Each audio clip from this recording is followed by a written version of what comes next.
Ariana Grande, Grande. Anyway, the one who licked the donut, the donut licking one. She's out with a new video and song called "God Is a Woman," and it has caused waves in the culture. Pop culture is a frenzy right now because of God Is a Woman, and it has the media like the LA Times proclaimed that Grande has officially smashed the patriarchy with her music video for God Is a Woman. Which, just a quick side note there, we are continuously told that this and that thing or person has smashed the patriarchy. But then feminists continue to complain about the patriarchy, so I thought it had been smashed. I mean, once you smash something, it's gone, right? So, like, I guess that means you haven't really been smashing it. I mean, if you actually smashed it, then you have to stop complaining about it. But if you're still complaining about it, then you can't claim that you're smashing it, because clearly if the patriarchy is still intact and can be smashed, it means that it was not smashed in the past. That's just a quick note there, technicality, all right? Just a logistical point. But, and there were other, Mashable says that it's the empowering female anthem the world needs. The Guardian wrote a lengthy article dissecting the theological aspects of Grande's song, and there's been a lot of coverage like that. Of course, the only problem with dissecting the theological aspects of the song is that there aren't any theological aspects of the song. The video consists of the singer writhing about in various states of undress, which is, what most female pop videos consist of these days.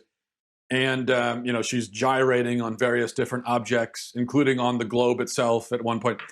And the video is peppered with, it is peppered with a random hodgepodge of blasphemous imageries and things like that. At one point, Madonna comes on and quotes scripture. Okay, so it's just sort of random blasphemy going on along with Ariana Grande naked, prancing about.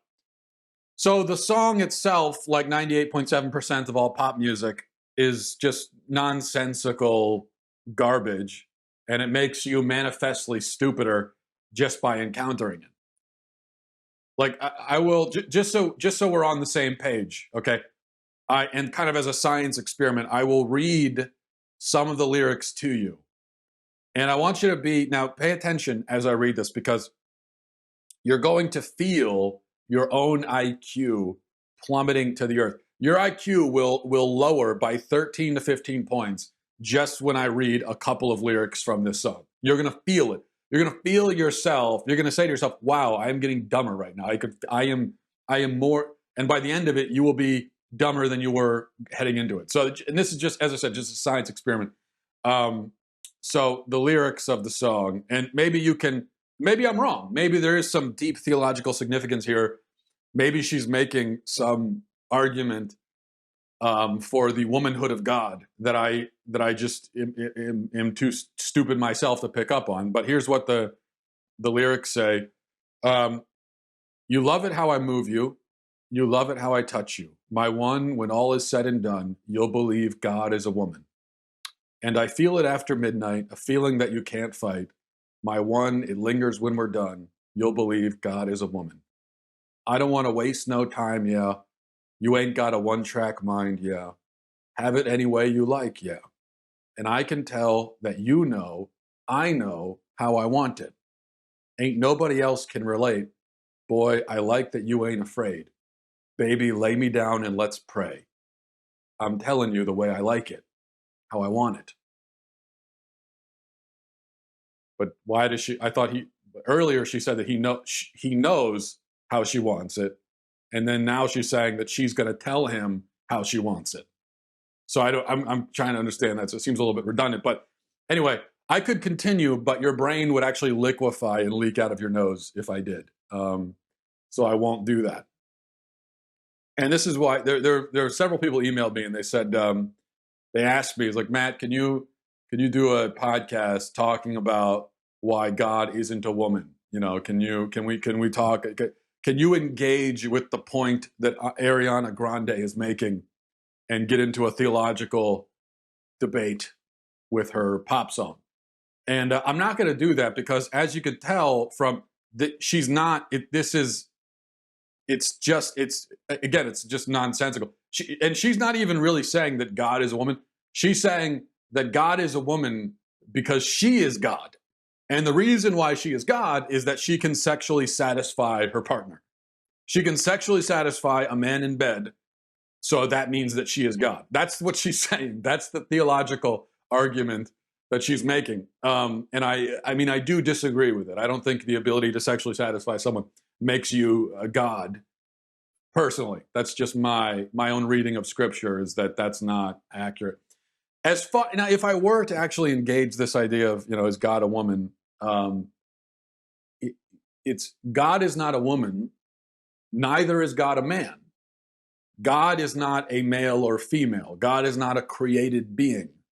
Okay, God is a being that transcends all of that. Okay, so we can't put him into the labels and the boxes that we belong to. However, so it's not so God from the way that we think of it, like our understanding of man and woman, God is neither. He's above, beyond, transcending. However, it is important that we refer to God as he for two reasons. The first reason is that if we're not going to refer to God as he, and we're not going to refer to God as she, because that would certainly be inaccurate, then we're left with something kind of impersonal. We'd have to refer to God as it or they or something like that. But there's a reason why Scripture uses a personal pronoun, because he is a personal God. And that's a point that has to be driven home. When you start using these kinds of vague, when you start using vague language to refer to God, then you begin to think of God as this kind of impersonal, almost this pantheistic kind of cosmic force that's just sort of floating out there, detached from reality. And that is the kind of God that some religions believe in. That is not the Judeo-Christian God, and it's not the true God. The true God is a personal God. So we have to use personal language when referring to God. Why do we call him he? Well, I think it's very simple, because that Jesus tells us to call God Father. So you can argue with that if you want. You could tell Jesus he's wrong about the nature of God. If that's an argument you want to get into with Jesus, be my guest. I wouldn't recommend it, but I'm not going to get into that argument. For me, it's as simple as Jesus told us God is Father, call him Father. In what sense is he Father? In what sense can you use this obviously masculine label and attach it to God? I don't know. I mean, I don't know exactly. As far as the exact nature of God, I understand very little. I have just like this little tiny thimble of understanding in my head. And all I can ever hope to do is just fill that thimble. So even if I reach my max capacity for understanding God, I will still have just a little thimble. And as it happens right now, I have only a little bit of that thimble filled. So my point is, I don't know exactly, but this is what Jesus Christ, God incarnate, this is what he told us. So we know that God is personal, and we are to refer to him and see him as Father. He. But let's put all that to the side, because really I don't want to talk about that. I wanted to talk about just kind of pop music in general, and especially this idea that stuff like this can somehow empower us, and especially empower women. So, a few points. First of all, the problem with this kind of stuff, I mean, this kind of pop music, is that it harms you both mentally and spiritually. It harms your mind and your soul. It's not a neutral. I know I was kind of kidding around about how your IQ drops listening to it, but I was only half kidding. I think it really does harm us. It's not a neutral experience. Your mind is harmed because this is nonsensical, obnoxious, utterly stupid. And so, in order to enjoy it, and when I say stupid, I don't mean it as it's not a playground insult where I'm just, oh, that's stupid. I mean, it's really stupid. It is just stupid. I mean, I read it to you. That is stupid. There's really no other word that would better capture. There's no adjective that would better capture it than stupid. And I would use the term stupid before I would use a term like offensive. Now, when you've got these pop stars and they start getting into the blasphemy and everything, they want you to be offended. What they're going for is offensive, but it's not nearly smart enough to be offensive. Ariana Grande just doesn't have the intellectual wit to be offensive. She can't offend me. It's just really, really stupid. So in order to enjoy it, you have to kind of willfully kill off the parts of your brain that demand actual substance and actual coherence. Now, I would say that smart people don't listen to this stuff, but that's not quite right, because there is something in it.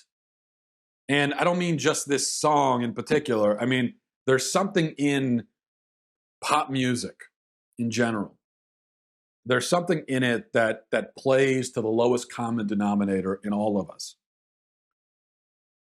Something that everybody finds weirdly, almost incomprehensibly appealing to some extent. I don't find this song appealing at all, but everybody has, even when it comes to stupid pop songs, everyone has certain stupid pop songs that you hear that and you're like, this is stupid, I don't like it, but there's something about it that I do like. I can't quite understand it. And it has to do with the repetition and the melody, the beat, the way, I think also the way the lyrics of these songs almost always feed into the ego of the listener. And I think all of this could entice even potentially smart people to listen to it. But if smart people do listen and they keep listening and they get enmeshed in this pop culture world, then they will become less smart in the process. They may remain smart, but not as smart. And they will be smart in spite of all this crap they're listening to, not because of it. Because your mind atrophies after a while. And I know people like to say, well, sometimes you got to turn your brain off and just enjoy. And what they mean is that they're talking about something. They're talking the song, the show, the movie, whatever they're talking about. When they say, well, you just got to turn your brain off. What they're saying is that this thing is so completely devoid of intellectual substance that you would be bored by it unless you made the effort to put your brain into kind of hibernation mode. Again, it's not this so much in pop culture, the shows, the songs, so much of it is just incredibly stupid. And it's not that if you encounter it, you'll be offended. It's more like if you keep your brain on, you'll be bored by it. It's boring. Because with your brain still on, yeah, you might, it is possible to be entertained with your brain on, so that your mind is also being engaged in some way. And that's a much deeper, more fulfilling, more enjoyable, more entertaining form of entertainment. But if you keep your brain on and you try to engage with Ariana Grande or Beyonce or whoever, you're just going to be bored to death. So you've got to make this effort to turn it off. And yeah, maybe every once in a while it doesn't hurt to do that. Maybe every once in a while it doesn't hurt to turn your brain off and really enjoy something completely stupid. Okay, maybe that doesn't hurt. Although it never really helps, but maybe it doesn't hurt. But the problem is that most people are indulging in this turn off your brain entertainment every day for hours at a time. They turn their brain off and they never turn it back on. They say, oh, sometimes you got to turn your brain off. And the only response to that is, sometimes? What do you mean sometimes? This is what you're always doing. You never have your brain on. Every form of entertainment that you enjoy it requires you to turn your brain off. So, and you're always being entertained by something. So when exactly are you turning it back on? Um, and it's not like the person who's always turning their brain off for Ariana Grande and company, and for whatever reality shows and The Bachelor or whatever else. It's not like they're balancing that with Shakespeare and documentaries about military history. You know, it's intellectually substantive. No, that's not what's happening. They're just their whole life revolves around the turn your brain off stuff. And I think after a while, you get to the point where you don't know how to turn it back on, and you don't really want to. So your mind just kind of withers after a while, in the same way that your legs will wither if you just lay around on the couch all the time. So the mind is hurt, and then the soul is also hurt, I think, because art can be a very, very uplifting experience, and it can be edifying, and it can be enlightening. And I'm not just talking about religious art. I mean any art that is rooted in something true and that brings you closer to truth. Any art that illuminates in some way. And I think all art should do that. Even non-religious. I mean, all art should have that effect. I've said in the past that all art should bring us closer to God. And people always object to that because they think that I'm saying that all art should be religious. But that's not what I'm saying at all. In fact, I would actually quite prefer it if Christian artists, like Christian musicians, Christian actors, and so on, would make less Christian entertainment, quote, Christian entertainment, and make more entertainment that is consistent with their faith, but is not explicitly evangelical. So I'm actually not a fan of this thing we do now where you've got art, you know, you've got like regular secular art, which is rooted in nihilism and just stupidity and materialism. And then you've got Christian art, Christian movies, Christian music, Christian TM trademark, you know. What I would like to see, I think what would be great is that you take some of those Christians from over here, from this category, and you bring them over into secular entertainment, and you have them make secular entertainment that is still consistent with and rooted in their Christian worldview. That's the way pretty much all art used to be in the West up until like the mid 20th century. It's not that all art was religious, it was that all art told stories of love and redemption and suffering and forgiveness and justice and virtue and sin. So even if it wasn't preaching, it was still rooted in a philosophical understanding of these things, and it would increase your own understanding to listen to or watch or read whatever art form. But most art today has no connection to anything real, and instead it exists for its own sake. It exists only to distract. It exists to appeal to the basest parts of us, and I think that certainly does hurt our souls as well as our brains. Second point, and I'm not going to spend a lot of time on this. I admit I'm not a woman myself, so maybe I'm going to engage in a little bit of mansplaining here. But when I hear people say that stupid pop music is empowering to women, or when someone says that the song, the lyrics to which I just read to you, when someone says that those lyrics and a video of a woman naked prancing around empowers women, I can only think that is incredible. Not only is it false, but it's incredibly demeaning and insulting to women. Because the women that I know, the women in my life, okay, the women in my family, my own wife, so there's women that I know personally, that if you told them that if you said to them, hey, I found this really empowering thing for women, why don't you come watch it? And then you put on the Ariana Grande video for them, the first thing they would probably do is laugh at you because they would think you were joking. And then when they realized that you weren't joking, they would be, I would think, probably insulted. It's like, what do you think of me? Do you think I'm empowered by this idiocy? Are you kidding me? Turn this garbage off. So the women that I know, that's how they would react to that claim, and I think that's probably the case for most women. You know, so this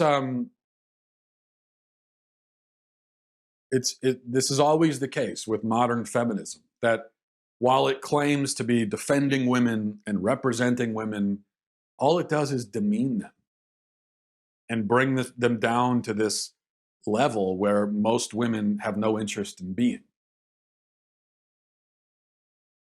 So I think there are a lot of, I think substantive, intelligent women, like the women in my life, like hopefully any of the women watching this, like most of the women in the country, there's a lot of places they can look, just like men. There are a lot of places we can look for empowerment, but they're not going to look to pop music any more than I think an intelligent and substantive man will look to pop music or to rap or something for empowerment. And the third point I want to make, this is the last point. There's this really dumb thing that people do where they dismiss concerns about modern pop music on the basis that people had similar concerns 50 years ago. And I'm sure there are people saying this even now. Right now, the people, even as I'm discussing this, there are people thinking this in their head, I'm sure, where people will say, oh, please, adults in the 50s were complaining about Elvis, and those concerns were obviously unwarranted. So what's the big deal? It's just pop music. Every time I hear that, I think, well, yeah, you're right. I mean, adults were complaining about Elvis in the 50s. You're saying that their concerns were unwarranted, but were they? It seems to me now most people in the 50s or in the 60s or whatever, if they were complaining about Elvis or the Beatles, they weren't literally claiming that the world was actually going to end because Elvis was shaking his hips around. I don't think anyone was saying that. I don't think anyone was saying that the world, that all life on Earth will be annihilated because of the hip shaking of the pelvic thrusting of Elvis or whatever. Nobody was saying that. I think instead, what perceptive people were saying in the 50s and 60s, as pop music was coming into its own, they were noticing that this stuff is having a coarsening and stupefying effect on our culture. And so what they were worried is that art would increasingly be debased and would be increasingly disconnected from beauty and truth and God and virtue and and all of that. And instead it would become this coarse, vulgar, ridiculous, stupid thing that exists only to distract and for no other reason. I think that's what people were worried about in the 50s when they were looking at Elvis. And you're saying they were wrong about that? No, I think clearly they were right. I think it's quite obvious that their concerns were 100% warranted. And what they warned would happen actually did happen and is happening now. So yes, complaints about pop music have been around since pop music has been around. But my point is, those complaints have all been justified. They've all been proven true. I mean, what are you talking about? Have you noticed what's happening in the culture? Now, I'm not saying, we can look at our cultural state now. I'm not saying that it's the fault of pop music. But pop music has not helped. Pop music has contributed to it. Pop music has been both a symptom of our cultural decline and a vehicle for it. And I think that is very clear when you just look around you, just open your eyes. We live in a culture today that is just dumb, in need of constant stimulation. There are a great many people in this country who have no desire for any kind of intellectual engagement. So they have this constant need to be entertained. and the kind of entertainment they look to it just gets dumber and dumber by the day. And I would submit that that's a process that really began in earnest in the mid 20th century. And so all the people who were pointing that out and kind of wringing their hands about it in the mid 20s, they were right. We probably should have listened to them.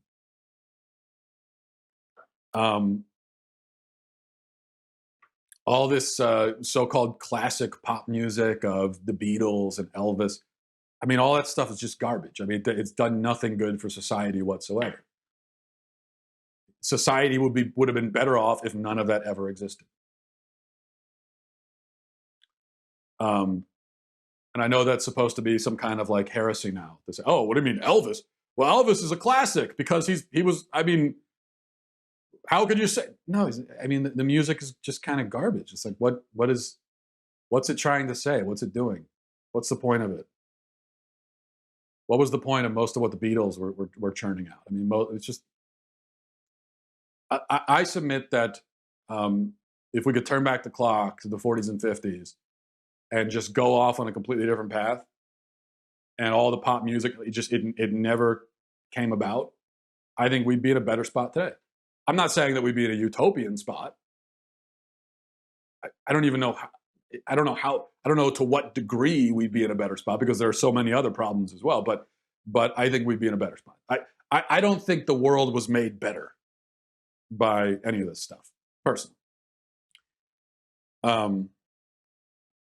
So once again, it would seem to be the case that the prophetic voices in the early and mid 20th century who were warning about this and that, we probably should have listened to them. But the world didn't listen to them, just like they're not listening to those voices today. And that's just the story as it goes. Anyway, thanks for watching, everybody. Thanks for listening. Godspeed.